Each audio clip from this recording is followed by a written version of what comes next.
Thank you. Gareth. Thank you very much. I'd like to talk about inflation forecasts now, if I can, and specifically the impact of the energy price guarantee that was announced by the Prime Minister. And Neil, you've answered a bit of this in response to previous questions, and you talked about the Bank of England minutes today, which have basically said that the energy price guarantee will reduce inflation in the short term, but because consumer spending won't weaken, inflation over the long term or the medium term will be higher. I think you mentioned a figure as to what you think the measure will do to inflation in terms of the peak. Can you just repeat that and explain that a bit? Yeah, it knocks about 3.5 percentage points off of the peak in inflation, we think. All other things being equal. And that's coming all through the energy channel. So yeah, exactly. So you had 14.5 down to 11. Yeah. So the government have said they believe it about 5%. You think it's 3.5%? 3.5, something like that. So the inflation forecasts of... I should say actually the counterfactual is the key point here. Is what had you baked into your forecast to get to 14.5? Yeah. If you remember, you go back 6 weeks ago, we had, I think some investment banks were saying 18%. It all depends on what you had assumed, what was in your baseline. We had assumed an increase in the energy price cap that had been more modest than some of the 18% inflation stories headlines that you'd seen. We had an increase, I can't remember exactly what it was off the top of my head. So you get from 14.5 to 11. Got it. And I think the Bank of England in their monetary policy report equated gas prices as about 6% and indirect of about 1% of the inflationary forecast that they've put forward. Is that consistent with you? That's about consistent, yes. Okay. The inflationary forecasts have been a bit all over the place. We've had Goldman Sachs and Citi go to sort of 18%, I think it was, Bank of England about 13%, you just mentioned 14%. Do you think that a measure which basically takes out energy prices from the equation will make forecasting a bit more predictable? Well, look, we have that measure. It's called core inflation. There's a measure of what's called core inflation that strips out volatile things like principally food and energy. Actually, that's been all over the place as well, and there's big differences in how you compute that, how you measure that, and then construct that. In the US, they include housing costs, and that's why the US and UK measures are not necessarily comparable. So all of these things are imperfect. I think when it comes to I think the more helpful thing to do when we think about inflation and the cost of living more generally is to try and separate out what's been happening to energy prices in particular and food prices perhaps, which are basically a terms of trade shock being driven by what's happening in global markets and the consequence of, in part, to a large extent, the war in Ukraine, and the generalised rise in inflation caused by the fact that demand has been running ahead of supply, and the fact that we're not entirely sure how the extent to which there's been permanent supply damage in the UK economy as a result of the pandemic and everything else that's happened in the past 3 or 4 years.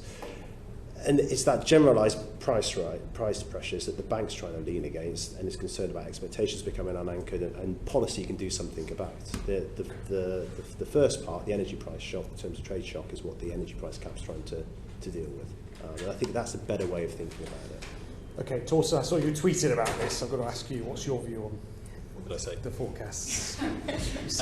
Just so I can ensure I'm consistent with what I said.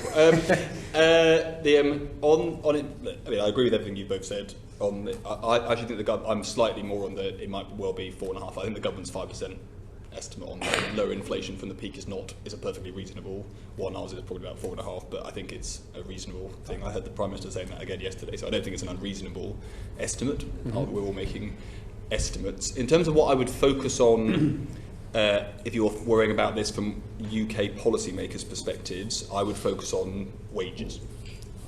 Because what is actually at risk here is whether or not wage rises are strong enough because of the tight labour market that they're giving us a domestically generated inflation problem going forward. So that is the metric I would look at. And particularly I would look at it right now because the problems we've had with trusting our earnings data, which is basically furlough disappearing out of the numbers, has now worked its way through more or less. So I think you can see private sector wages, which is what we care about, now giving you a pretty accurate reading of what's going on. They're showing you a pretty tight labour market delivering 6%-ish private sector wages. That's what the Bank of England is looking at, as much as they're looking at a CPI inflation rate, which, as you say, moves around a lot and is very driven by energy prices. And I'd particularly be nervous about, on the one level, it's easy to look at the Bank of England's forecast over the last year and say, ha ha ha, this is obviously ridiculous. Over a course of a year, we've gone from 2.5% to 10, 14% in our forecasts. At another level, wholesale gas markets are moving around all over the place, as I said earlier, even just over the course of the last week. So I think it's a bit unreasonable, given that that is the nature of this inflation shock. So I would spend a bit less time looking at Goldman Sachs' forecast for inflation. They've got a business to do, they've got to give a number to their clients. I think spend a bit less attention to that, given that we don't pay them, and pay a lot more attention to actual average earnings data. Okay, thank you.